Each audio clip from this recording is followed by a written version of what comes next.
Shalom Bapak Ibu Saudara-saudari yang dikasihi dan mengasihi Tuhan. Kita bersyukur kalau hari ini Tuhan boleh memberkati kita.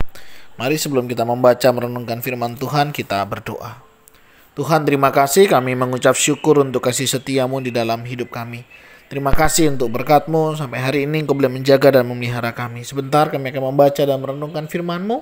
Berfirmanlah dan biarlah kami mengerti apa yang menjadi kehendak-Mu. Kami berdoa di dalam nama Tuhan Yesus Kristus. Haleluya. Amin.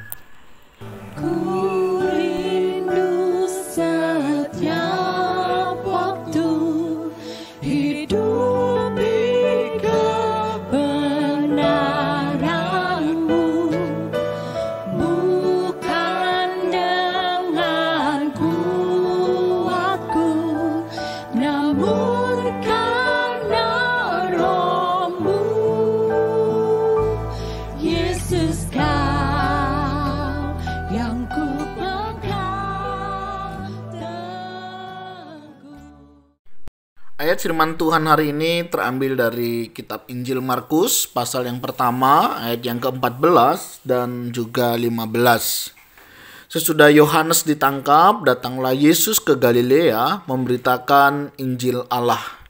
Katanya, waktunya telah genap, kerajaan Allah sudah dekat. Bertobatlah dan percayalah kepada Injil. Amin. Demikianlah firman Tuhan, mari kita merenungkannya. Bapak Ibu Saudara yang dikasihi dan mengasihi Tuhan, berbicara tentang pertobatan, tentunya kita diingatkan apa itu pertobatan. Pertobatan adalah sebuah perubahan hati dan juga pikiran yang membawa kita lebih dekat kepada Tuhan. Dan hal ini tentunya mencakup bagaimana kita berbalik ya dari dosa dan kemudian kita berpaling kepada Allah. Dan kalau dulu kecenderungan kita dalam melakukan dosa, setelah kita bertobat kita akan meninggalkan dosa itu dan cara kehidupan yang lama, dan kita akan lebih melakukan apa yang menjadi kehendak Allah di dalam kehidupan kita. Nah, tentunya ini semua dimotivasi oleh karena kasih kepada Allah ya, dan ini pun karunia daripada Allah yang diberikan kepada setiap kita orang yang percaya. Nah, menarik sekali Bapak Ibu Saudara ya, di Markus pasal yang pertama ini memang ayatnya singkat-singkat perikopnya begitu, tetapi dari sini kita bisa banyak belajar ya. Setelah Yesus dibaptis, Yesus diuji di padang gurun ya, kemudian Yesus tampil di Galilea. Satu pesan yang nanti kita akan banyak lihat ya, kita akan banyak dengar, yaitu tentang waktunya telah genap, kerajaan Allah sudah dekat. Hal ini memberikan kita perhatian khusus di dalam hidup kita. Berbicara tentang waktu Tuhan, ketika kita berbicara tentang waktu Tuhan, kita tahu waktu Tuhan itu pasti ya. Jadi kalau di sini dikatakan waktunya telah genap, artinya waktunya memang sudah pas ya, bahwa kedatangan Tuhan pada saat itu menyatakan bahwa Allah telah mengutus anaknya ya. Bagaimana kita sebagai orang-orang berdosa mendapatkan belas kasihan ya, hanya Yesus yang bisa menolong kita untuk kita boleh selamat. Nah, waktunya yang sudah tepat itu, waktunya yang sudah genap, tentunya mengingatkan kita Tuhan punya waktu. Ya, yang pertama Tuhan punya waktu, artinya kita ada di dalam waktu. Tuhan tidak terbatas oleh waktu ya, atau ruang dan tempat. Tetapi kita itu terbatas. Artinya, mari selagi masih ada kesempatan, ya, selagi Tuhan masih memberikan kita waktu, ya bertobat. Jangan sampai kita tidak lagi sempat untuk bertobat. Pertobatan itu penting, saudara. Ya, karena pertobatan adalah tanda di mana kita mau meninggalkan cara kehidupan kita yang lama. Ya, kita tidak mau hidup kita sia-sia, ya, atau tidak lagi sesuai dengan kehendak Tuhan ketika Tuhan menciptakan kita. Berbicara tentang waktu, kita punya waktu terbatas. Selagi masih ada waktu dan kesempatan yang masih Tuhan berikan, mari kita kembali kepada Tuhan. Ingat, kita di dunia hanyalah sementara. Ya, dunia bukan rumah kita. Selagi masih ada waktu untuk kita bertobat, meninggalkan kehidupan yang lama kita, meninggalkan dosa-dosa kita. Mari kita bertobat, kita tinggalkan cara kehidupan yang lama ini.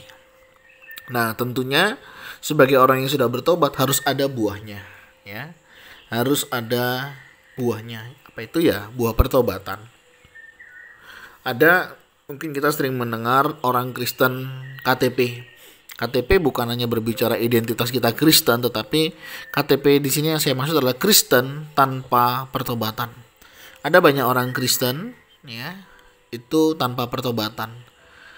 Dia Kristen, tapi hidupnya masih yang lama. Dia Kristen, tapi pola pikirnya masih yang lama. Dia Kristen, tapi cara hidupnya, pola hidupnya, perkataannya masih seperti orang yang tidak Kristen. Yaitu tadi, Kristen tanpa pertobatan. Menjadi orang Kristen kita harus bertobat dari cara kehidupan yang lama. Dulu tidak bisa tidak berbuat dosa. Tetapi setelah orang percaya Yesus, harusnya dia bisa tidak berbuat dosa. Dan ini penting bagi kita semua. Hari ini coba kita introspeksi dalam diri kita. Apakah kita hari ini sudah sungguh-sungguh menjadi anak Tuhan? Atau jangan-jangan kita orang Kristen KTP, Kristen tanpa pertobatan, nggak ada tobat-tobatnya, ya. Hidupnya sama, ya, seperti orang yang bahkan tidak mengenal Tuhan. Dari cara kita bekerja, cara kita berkeluarga, cara kita berelasi, cara kita membangun hubungan. Nah, saudara, jika itu masih ada, mari kita bertobat. Selagi masih ada kesempatan, ya, kita nggak tahu kesempatan Tuhan kasih sampai kapan. Tapi kalau hari ini kita masih mendengar firman Tuhan dan mengingatkan kita untuk bertobat, mari kita segera bertobat, tinggalkan cara kehidupan yang lama. Yang kedua, sebagai orang yang sadar waktunya singkat, terbatas. Yang kedua adalah kita bertobat. Ya, mari kita bertobat, tinggalkan cara kehidupan yang lama. Dan yang ketiga adalah percayalah kepada Injil. Sulit sekali bagi kita untuk percaya atau menerima Injil kalau belum ada pertobatan. Oleh sebab itu, untuk kita bisa mengalami Injil, kabar baik ini, kita bisa mengalami firman Tuhan, kita bisa mengalami janji-janji Tuhan, kuncinya di pertobatan. Tanpa pertobatan kita nggak akan bisa menerima, ya. Karena hidup kita masih dikuasai oleh dosa. Hidup kita masih di bawah, ya, perbudakan dosa. Oleh sebab itu pentingnya bertobat di sini, saudara. Saudara akan bisa menerima Injil, percaya kepada Injil. Saudara nggak akan pernah ragu akan firman Tuhan, ya. Betapa sering kita ragu akan kebenaran firman Tuhan. Buktinya, mungkin kita jarang membaca Alkitab, mungkin kita juga jarang mendengar firman Tuhan. Itu kan artinya kita nggak percaya. Kalau kita percaya bahwa firman Tuhan itu iya dan amin, saya yakin dan percaya setiap kita pasti setiap hari membaca firman Tuhan, merenungkan firman Tuhan dan juga melakukannya. Tapi pada kenyataannya hari ini tidak banyak loh orang yang dengan sengaja memberikan waktu membaca, merenungkan, ya, dan juga melakukan firman Tuhan. Nah, saudara, waktu Tuhan yang singkat ini mari kita pergunakan dengan baik. Ya, sebagai buah-buah pertobatan tentunya kita akan rindu membaca, merenungkan firman Tuhan. Dan kita akan menjadi orang yang berbahagia ketika kita boleh melakukannya. Mari setia, rajin, tekun, dan dengan sengaja kita membaca, merenungkan firman Tuhan. Dan biarlah kita menjadi orang yang berbahagia karena kita melakukannya. Ada banyak janji Tuhan, ada banyak kekuatan yang Tuhan siapkan untuk setiap kita dalam menjalani kehidupan ini. Mari kita datang kepada Tuhan melalui membaca, merenungkan firman-Nya. Sehingga hidup kita jauh lebih berarti, hidup kita jauh lebih bermakna, dan kita senantiasa mendapatkan kekuatan yang baru setiap pagi. Ya, berkat Tuhan itu selalu baru kepada setiap kita yang percaya kepadanya. Nah, mari Bapak Ibu Saudara, selagi masih ada waktu dan kesempatan, kita bertobat. Tinggalkan cara kehidupan yang lama, hal-hal yang tidak menyenangkan hati Tuhan, kita tinggalkan. Ya. Kemudian kita perbaharui hidup kita melalui kebenaran firman Tuhan yang kita melakukannya hari lepas hari. Dan kiranya Tuhan Yesus menolong dan memampukan kita.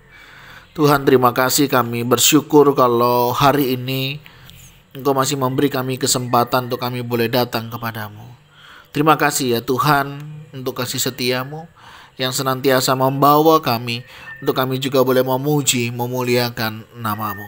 Kami bersyukur ketika Engkau masih mengingatkan kami, memberi kami kesempatan untuk kami boleh datang kepadamu. Ampuni kami ya Tuhan, tolonglah kami, biarlah kami hidup seturut dengan kehendak-Mu. Kami tahu hidup kami singkat, hidup kami terbatas.